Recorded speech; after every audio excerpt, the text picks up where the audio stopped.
Semenjak reformasi bergulir, otonomi daerah pun semakin digencarkan. Dan kini, di era pemerintahan baru yang mengusung tema revolusi mental, kesempatan kepada penduduk daerah semakin terbuka lebar dalam berkompetisi di banyak bidang positif dan menuju kesejahteraan bersama.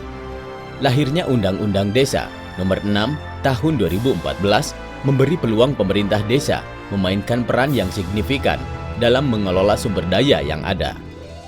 Hal ini memudahkan aspirasi masyarakat untuk dapat terrealisasi. Desa dirancang menjadi maju, mandiri, demokratis, sehingga memiliki landasan yang kuat dalam melaksanakan pemerintahan dan pembangunan. Juga memperkecil kesenjangan sosial antar warganya. Rencana ini juga memiliki harapan mengurangi orang yang meninggalkan desa pergi ke kota untuk mencari nafkah. Desa diharapkan sebagai tempat kehidupan dan penghidupan. Desa sebagai subjek pembangunan. Desa sebagai ujung tombak pemerintah, pembangunan, dan pemberdayaan masyarakat. Untuk mewujudkannya, aparatur desa dituntut mengetahui tata kelola pemerintahan yang sesuai dengan Undang-Undang Dasar 1945 dan Pancasila.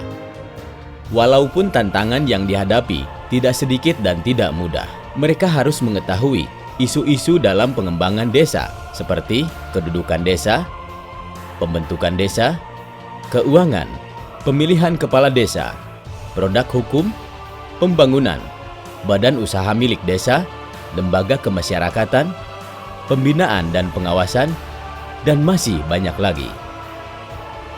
Dalam tata kelolanya, pemerintah desa yang terdiri dari kepala desa dibantu oleh perangkat desa seperti sekretariat desa yang mengurus administrasi pemerintahan, pelaksana teknis lapangan yang bertugas dalam tata laksana operasional wilayah, dan pelaksana kewilayahan yang membantu kepala desa dalam melayani masyarakat. Kepala desa juga berhubungan dengan Badan Permusyawaratan Desa atau BPD untuk menampung dan menyalurkan aspirasi masyarakat desa. BPD juga melakukan pengawasan kinerja kepala desa mereka. Selain itu, kepala desa erat hubungannya dengan lembaga-lembaga setempat seperti BUM Desa, lembaga masyarakat daerah, dan lembaga non-profit untuk memecahkan berbagai masalah yang ada di desa. Namun, siapa saja sejatinya yang dapat menjadi pengelola desa? Terdapat dua garis besar pengelola desa.